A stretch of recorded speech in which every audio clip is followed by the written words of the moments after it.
है न इंसानों की भीड़, सिर्फ एक लाइट हाउस है और एक रहस्य जो समंदर की गहराइयों में छिपा है। फिल्म शुरू होती है एक शिप को दिखाते हुए जो साउथ अटलांटिक ओशन के रास्ते अपनी मंजिल की तरफ बढ़ रहा है। उस शिप पर एक वेदर ऑफिसर था, डेविड। वो लोग एक ऐसे आइलैंड की तरफ जा रहे थे जो अटलांटिक ओशन के सबसे गहरे हिस्सों में छिपा हुआ था। सरकार ने डेविड को वहां भेजा था ताकि वो उस आइलैंड के बदलते मौसम का ऑब्जर्वेशन कर सके। डेविड को लगभग 1 साल तक वहां रुकना था, डेटा कलेक्ट करने के लिए, मौसम के अजीब बदलावों को समझने के लिए और फिर वापस लौट आना था। कैप्टन अपने शिप पर डेविड को उस आइलैंड तक ले जा रहे थे, साथ में 1 साल का खाना और जरूरत का सारा सामान भी था। लंबे सफर के बाद आखिरकार वो आइलैंड तक पहुंच गए। वो लोग बोट की मदद से आइलैंड पर उतरे, साथ ही अपना जरूरी सामान भी ले आए। आइलैंड पर एक लाइट हाउस था और एक छोटा सा घर जहां डेविड को रहना था, क्योंकि इससे पहले भी एक वेदर ऑफिसर यहां रहता था, लेकिन अब उसकी ड्यूटी का वक्त खत्म हो चुका था। आज से डेविड इस आइलैंड का नया वेदर ऑफिसर बन गया था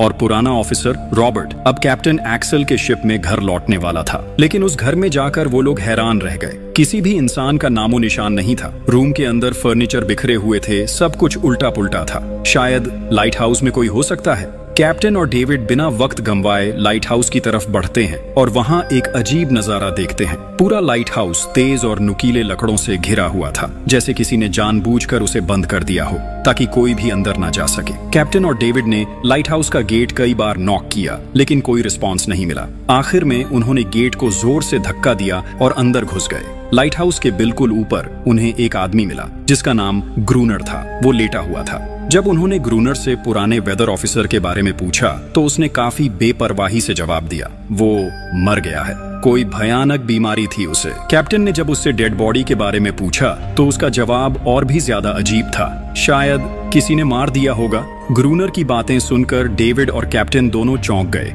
उन्हें लगा शायद ग्रूनर की मेंटल कंडीशन ठीक नहीं है, लेकिन जब तक पुराने ऑफिसर का पता नहीं मिलता वो लोग कुछ कर भी नहीं सकते। कैप्टन ने डेविड से कहा, अगर तुम अब भी चाहो तो हमारे साथ वापस चल सकते हो। लेकिन डेविड जानता था अगर वो सरकार को इस आइलैंड का एक्यूरेट वेदर रिपोर्ट दे पाया तो उसे काफी पैसे मिल सकते हैं और पैसे की उसे वैसे भी जरूरत थी। इसीलिए उसने तय किया कि वो यहीं रुकेगा। कैप्टन ने उसे एक गन दी प्रोटेक्शन के लिए। शायद ये जगह उतनी सेफ नहीं है जितनी दिखती है। कैप्टन के जाने के बाद डेविड ने घर को थोड़ा सेटल किया, रहने लायक बनाया। रूम के एक ड्रॉर में उसे एक डायरी मिली पुराने ऑफिसर की। उस ऑफिसर ने 1913 में इस आइलैंड पर कदम रखा था। डायरी में आइलैंड के बारे में बहुत कुछ लिखा था, लेकिन सब कुछ साफ नहीं था। कुछ बातें अधूरी थीं। डेविड हर लाइन को ध्यान से पढ़ता गया। डायरी में कुछ अजीब तरह के जानवरों के स्केचेस भी बने थे। डेविड को समझ नहीं आया उसने ऐसी तस्वीरें क्यों बनाई थीं। शायद वो अकेला था और टाइम पास के लिए ऐसा किया होगा। डायरी के एक पेज पर उसकी वाइफ की फोटो भी लगी थी। डेविड वो डायरी पढ़ते पढ़ते थक गया और धीरे धीरे उसकी आंख लग गई। अगली सुबह डेविड ने अपना काम शुरू कर दिया, लेकिन समुंदर के पास पहुंचते ही उसके कदम रुक गए। चट्टानों के बीच कुछ पत्थर अजीब तरीके से सजाए गए थे और उनके बीच कुछ सी शेल्स भी रखे थे, अजीब पैटर्न में। डेविड ने सोचा शायद ये सब ग्रूनर ने किया हो। ये सोचकर वो दोबारा अपने काम में लग गया। मौसम का डेटा कलेक्ट करना, वही काम जिसके लिए वो यहाँ आया था। काम के दौरान जब उसने बाइनोक्यूलर से लाइट हाउस की तरफ देखा तो उसे ग्रूनर के साथ एक और इंसान दिखा, लेकिन फिर उसने सोचा शायद उसका वहम हो। रात हो चुकी थी और डेविड अपने काम में बिजी था। तभी दरवाजे पर नॉक हुआ। उसने सोचा शायद ये ग्रूनर है। डेविड ने उसका नाम पुकारा, लेकिन कोई जवाब नहीं मिला। हाथ में लैंप लेकर जैसे ही डेविड आगे बढ़ा उसके कानों में कुछ अजीब सी आवाजें गूंजने लगी और फिर उसने देखा गेट के नीचे से किसी अजीबो गरीब प्राणी का हाथ अंदर आने की कोशिश कर रहा था। वो हाथ इंसानी नहीं था। डेविड का दिल दहशत से भर गया। वो तुरंत बेसमेंट की तरफ भागा और वहां जाकर छुप गया। कुछ ही देर में वो रहस्यमयी क्रीचर घर के अंदर घुस चुकी थी। वो छुप छुप के डेविड को ढूंढ रही थी। बेसमेंट की एक छोटी सी क्रैक से उस क्रीचर की भयानक आंखें डेविड को घूरने लगी। डेविड ने एक छुरी उठाई और जैसे ही वो आंखें उस क्रैक के सामने आईं, उसने पूरी ताकत से छुरी घुसा दी। वो क्रीचर चीख के भाग गई, लेकिन वो कभी भी वापस आ सकती थी। डेविड ने बेसमेंट का गेट मजबूती से बंद किया, रस्सी से कस के बांधा और पूरी रात वहीं जागकर बिताई, दहशत के साए में। अगली सुबह जब डेविड घर से बाहर गया तो उसने रेत पर कुछ निशान देखे, पैरों के निशान। पर इंसान जैसे नहीं थे। बिल्कुल साफ था ये किसी इंसान का काम नहीं था। वो निशान सीधे समुंदर की तरफ जाकर खत्म हो गए थे। अब डेविड को सब समझ आ गया था क्यों ग्रूनर ने लाइट हाउस के चारों ओर नुकीले लकड़े लगाए थे, शायद उसी अजीब क्रीचर के लिए। और अब डेविड जान गया ये घर उसके लिए बिल्कुल भी सेफ नहीं है। शायद वो क्रीचर आज रात फिर से लौट कर आएगा। डर के मारे डेविड लाइट हाउस की तरफ दौड़ता है। ग्रूनर को चिल्लाकर कहता है, गेट खोलो, मुझे अंदर आना है। लेकिन डेविड निराश होकर वापस लौटता है, लेकिन अब उसे अपना घर सुरक्षित बनाना होगा। उसने घर की हर एक विंडो को लकड़ी से बंद कर दिया, हर तरफ नुकीले लकड़ों से घेरा बनाया और गेट के बाहर पुराने कागज और किताबें रखी। फिर उन पे तेल छिड़क दिया ताकि अगर वो क्रीचर वापस आए तो उसे आग से डरा के भगाया जा सके। लेकिन एक बात थी जो डेविड अब तक नहीं जानता था, और ये बात उसे आज रात पता चलने वाली थी। किस्मत से उसे घर के अंदर एक पुराना बॉक्स मिला। उस बॉक्स में एक गन थी और बहुत सारी बुलेट्स। ये देखकर उसे थोड़ी हिम्मत मिली, लेकिन डर अब भी जिंदा था। जैसे जैसे सूरज ढलने लगा, रात का अंधेरा हर तरफ छा गया। डेविड गन हाथ में लिए घर के एक कोने में चुपचाप बैठा था। उसकी सांसें तेज थीं। तभी एक अजीब आवाज सुनाई दी, और जब डेविड ने खिड़की की तरफ कदम बढ़ाया तो जैसे उसके पैरों के नीचे से जमीन ही खिसक गई। सिर्फ एक नहीं, पानी में से कई सारी वही अजीबो गरीब क्रीचर्स उठती हुई नजर आईं, और सब उसके घर की तरफ बढ़ रही थीं। कुछ ही देर में वो गेट को तोड़ने की कोशिश करने लगे। डेविड ने तुरंत गोलियां चलानी शुरू की। कुछ क्रीचर्स गिर गए, लेकिन बाकी और भी ज्यादा हिंसक हो गए। वो अब घर के अंदर घुसने की कोशिश कर रहे थे। जैसे जैसे उनकी तादाद बढ़ने लगी, डेविड ने बिना वक्त गंवाए गेट के बाहर रखे कागजों और पुरानी किताबों को आग लगा दी। आग देखकर वो क्रीचर्स डर के मारे वापस समुद्र में लौट गए। लेकिन अब वही आग डेविड के घर तक पहुंच चुकी थी। घर में आग लग चुकी थी, और क्योंकि पूरा घर लकड़ी का बना था, आग बिजली की तरह फैल गई। डेविड ने तुरंत एक चादर में लपेटकर खुद को बचाया, गेट तोड़कर बाहर निकला और लाइट हाउस के पास एक बड़े पत्थर के पीछे छुप गया। उसका दायां हाथ बुरी तरह जल चुका था। किस्मत से उसी वक्त बारिश शुरू हो गई। आग धीरे धीरे बुझने लगी, लेकिन पूरी रात की बारिश के बाद भी सुबह तक डेविड अपना घर नहीं बचा पाया। पूरा घर जलकर लगभग राख हो चुका था। अब अगर डेविड को जिंदा रहना है तो उसे लाइट हाउस में पनाह लेनी होगी। उसने अपनी राइफल उठाई और लाइट हाउस के पास के पत्थरों के बीच छुप गया। जब ग्रूनर पानी भरने के लिए लाइट हाउस से बाहर निकला तो डेविड उसके पीछे पीछे चल दिया। इरादा था उसे गन पॉइंट पर ले जाकर लाइट हाउस के अंदर घुसने का, लेकिन अचानक जब ग्रूनर ने उस पर गन तानी, तभी एक अजीब सा क्रीचर जो ग्रूनर के पास ही था उस पर हमला कर दिया। वो क्रीचर ग्रूनर का रक्षक था। ग्रूनर ने तुरंत डेविड को रोका और कहा, ये मेरा पालतू है। डेविड ने गोली नहीं चलाई, लेकिन एक शर्त रखी, अगर जिंदा रहना है तो लाइट हाउस में रहने दिया जाए। उसके पास 1 साल के लिए काफी गन पाउडर था और इतना खाना भी था कि दोनों बच सके। ग्रूनर कुछ देर चुप रहा, फिर धीरे से हाँ कर दी। शाम होने से पहले दोनों बचा हुआ खाना लेकर लाइट हाउस लौट आए। अगली सुबह वो क्रीचर चुपचाप डेविड का हाथ चाट रहा था, जबकि डेविड गहरी नींद में था, और कुछ ही देर में उसका हाथ काफी हद तक ठीक हो गया। ये सब डेविड के लिए एक शौक था, लेकिन जो आंखों के सामने हो रहा था उस पर यकीन करना मुश्किल था। लाइट हाउस के टॉप पर डेविड ने देखा ग्रूनर उन बुलेट्स को काउंट कर रहा था जो उन्हें गन से मिली थी, और वो क्रीचर अपने तरीके से ग्रूनर की मदद भी कर रहा था। इसका मतलब ये था कि ये जानवर वायलेंट नहीं है। डेविड अब ग्रूनर से उसके बारे में और जानना चाहता था, और फिर ये सब दुनिया के सामने लाना चाहता था, क्योंकि ये किसी मिरेकल से कम नहीं था। एक अजीब सी फीमेल क्रीचर समंदर के गहरे अंधेरों से उनके सामने थी। अगर इस क्रीचर का सच दुनिया के सामने आता तो डेविड और ग्रूनर दोनों दुनिया भर में मशहूर हो जाते।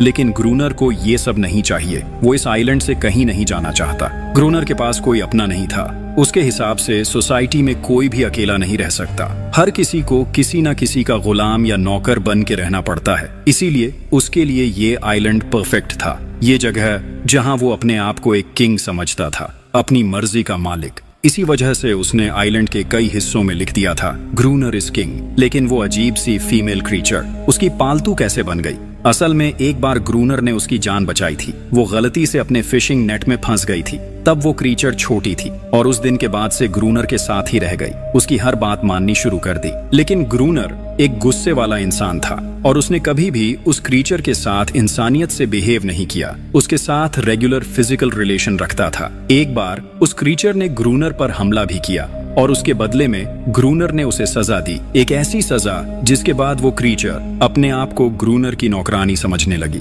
शायद इसी वजह से हर रात वो क्रीचर्स समंदर से बाहर आते हैं उसे वापस ले जाने के लिए, लेकिन वो क्रीचर्स दिन के उजाले में अटैक नहीं कर सकते। खैर, डेविड अब यहाँ और नहीं रहना चाहता। वो किसी आने वाले शिप को सिग्नल भेज उसे यहाँ घुटन सी महसूस हो रही है। वो जल्दी से जल्दी ये जगह छोड़ना चाहता है। शाम होने लगी है। ग्रूनर उसे कहता है गन लेकर रेडी हो जा, क्योंकि वो क्रीचर्स कभी भी हमला कर सकते हैं। वो लाइट हाउस की लाइट ऑन करने के लिए तैयार हो जाते हैं और कुछ ही देर में समंदर से एक बड़ी तादाद में क्रीचर्स निकलकर बाहर आते हैं। वो लाइट हाउस की तरफ बढ़ते जा रहे हैं। ग्रूनर उन पर लगातार फायर करता जा रहा था, लेकिन डेविड पूरी तरह से डर गया था। वो लाइट हाउस के अंदर की तरफ पीछे हटने लगा। ग्रूनर के बार बार कहने के बाद भी वो बस एक कोने में चुपचाप बैठा रहा और कुछ ही देर में डेविड बेहोश हो गया। ग्रूनर अकेला उन क्रीचर्स से लड़ता रहा। अगली सुबह ग्रूनर ने गुस्से में उसे उठाया और कहा, अगर तुझे लाइट हाउस में रहना है तो मेरी हर बात माननी पड़ेगी।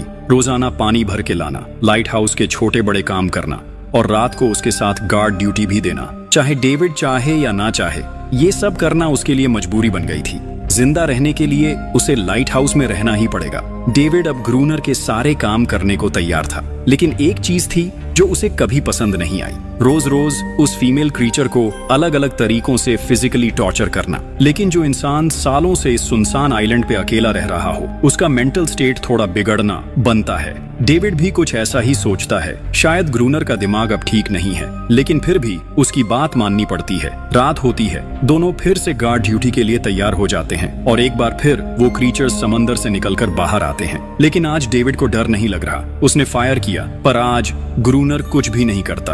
वो डेविड को बाहर छोड़कर लाइट हाउस का गेट बंद कर देता है और खुद चुपचाप अंदर बैठ जाता है, ताकि डेविड खुद सीख सके कि इन क्रीचर्स से कैसे लड़ा जाता है, वरना वो लड़ते लड़ते मर जाएगा। डेविड चीखकर मदद मांगता है, लेकिन ग्रूनर उसकी मदद नहीं करता। इसी तरह लड़ते लड़ते वो रात कट जाती है और सुबह हो जाती है। सुबह ग्रूनर ने देखा डेविड लाइट हाउस के गेट के बाहर खून में लथपथ बैठा था। अब उसने सीख लिया था इन क्रीचर्स से कैसे लड़ना है। उसके अंदर का डर जा चुका था। इसी तरह वक्त गुजरता गया, रातों को उन क्रीचर्स से लड़ते हुए और दिन भर ग्रूनर के लाइट हाउस के काम संभालते हुए। ये आइलैंड अब उसके लिए एक बंद घर जैसा हो गया था। वो हर वक्त ये सोचता रहता कि कब ये जगह छोड़े, कब आजाद हो। समय के साथ साथ डेविड का उस फीमेल क्रीचर के साथ एक अजीब सी दोस्ती बन गई थी। डेविड को उसके लिए अब बुरा लगने लगा था। अब उसे समझ आया था कि अपने लोगों को छोड़कर अकेला रहना कितना मुश्किल होता है। शायद वो क्रीचर भी कुछ ऐसा ही महसूस करती थी।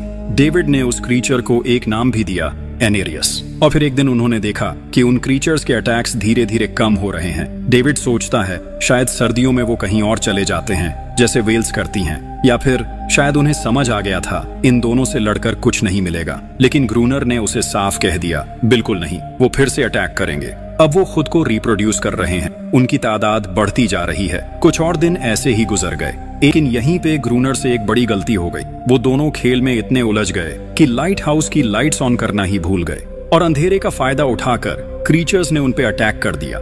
डेविड ने देखा वो क्रीचर्स अब ब्रीड कर चुके हैं। उनकी तादाद इतनी ज्यादा थी कि दो लोग मिलकर भी ज्यादा देर तक नहीं लड़ सकते थे।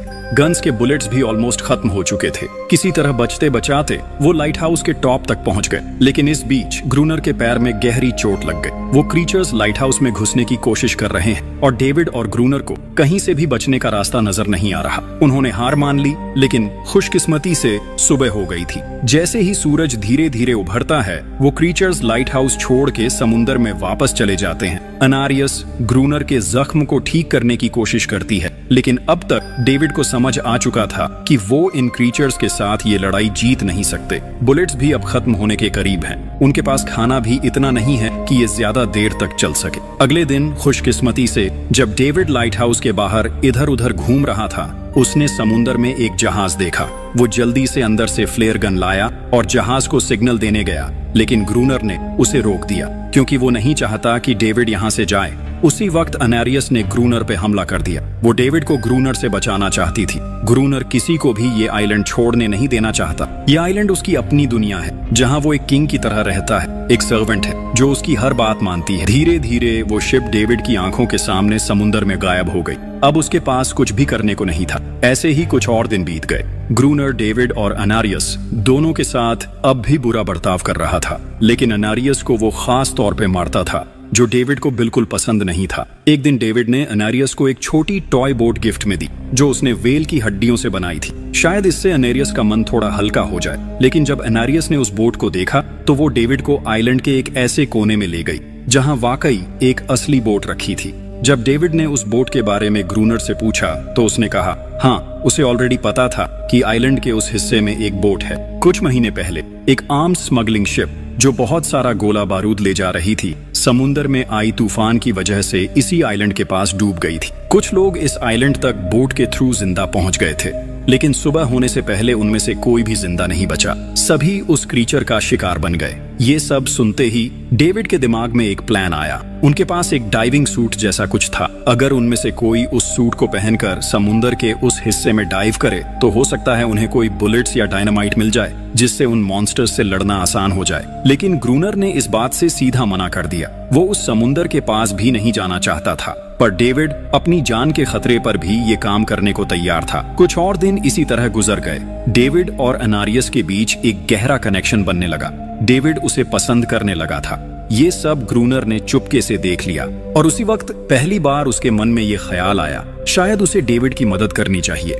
कुछ महीने बीत गए और बर्फ गिरने लगी, लेकिन एक बार फिर वो क्रीचर्स गायब हो गए। अटैक बंद हो चुके थे। अब उनका मेन काम था लाइट हाउस चलाना और हमेशा की तरह पहरा देना। ग्रूनर का सब्र अब टूट चुका था। शायद एनेरियस ने उन मॉन्स्टर्स को डायनामाइट वाले प्लान के बारे में बता दिया था, इसीलिए अब वो अटैक नहीं कर रहे थे। ग्रूनर गुस्से से पागल हो गया और एनेरियस को पीटना शुरू कर दिया, लेकिन डेविड ने उसे रोक लिया। आखिर में दोनों ने मिलकर एक नया प्लान बनाया, लाइट हाउस का मेन गेट खुला छोड़ने का, ताकि जैसे ही वो क्रीचर्स पास आए डायनामाइट से उड़ा दिए जाएं। कुछ ही देर में वो क्रीचर्स समुंदर से बाहर निकलने लगे। वो सीधे मेन गेट की तरफ बढ़े और अंदर घुसते ही डेविड पर हमला कर दिया। डेविड भी हिम्मत दिखाता है और उन मॉन्स्टर्स से टकराता है। जैसे ही वो क्रीचर्स लाइट हाउस के पास पहुंचते हैं, ग्रूनर डायनामाइट का लीवर दबा देता है, लेकिन ब्लास्ट नहीं होता। डेविड ने उसका कनेक्शन खोल दिया था। वो उसे दोबारा जोड़ना भूल गया था। डेविड तुरंत ऊपर भागता है और डायनामाइट का वायर जोड़ना शुरू करता है। तब तक वो क्रीचर्स लाइट हाउस पर चढ़ने की कोशिश कर रहे होते हैं। तभी डेविड की नजर उनमें से एक के गले में लटके एक नेकलेस पर पड़ती है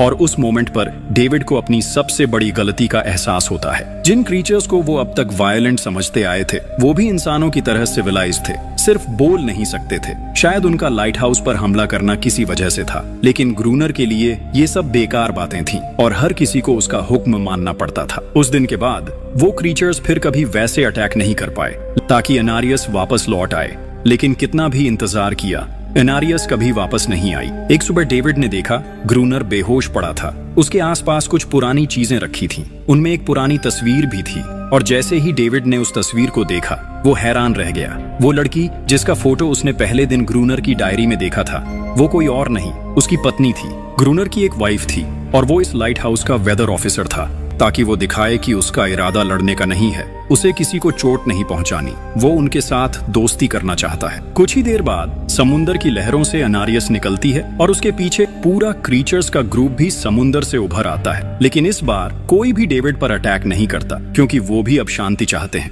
उनका इरादा सिर्फ एक सेफ जगह पाने का था, अपने बच्चों के लिए, जो हर एक जानवर करता है कि उसने डेविड को मारने का फैसला कर लिया। हाथ में एक्स लेकर जैसे ही वो डेविड पर वार करने जा रहा था, ये सुनकर ग्रूनर एकदम रुक गया। असल में रॉबर्ट ऐसा इंसान कभी था ही नहीं। इस आइलैंड पर आने के बाद उसकी मेंटल स्टेट लगभग टूट चुकी थी। अकेलापन, अपनी वाइफ की मौत और गहरा डिप्रेशन, इन सब ने उसे ऐसा बना दिया था। वो असल में कोई किलर नहीं था, वो एक अच्छा इंसान था। वो क्रीचर्स कभी लड़ना नहीं चाहते थे, वो बस शांति चाहते थे। ग्रूनर ने उन्हें सिर्फ इसलिए मारा ताकि वो खुद को पावरफुल दिखा सके, और अब ग्रूनर को अपनी गलती का एहसास हो चुका था, इसलिए उसने खुद को उन क्रीचर्स के सामने सरेंडर कर दिया और कुछ ही पलों में उन्होंने उसे मार दिया। डेविड लाइट हाउस के अंदर खुद को लॉक कर लेता है। वक्त ऐसे ही बीतता चला जाता है। अब वो आइलैंड पर भी और समुंदर में भी आजादी से जी सकते थे।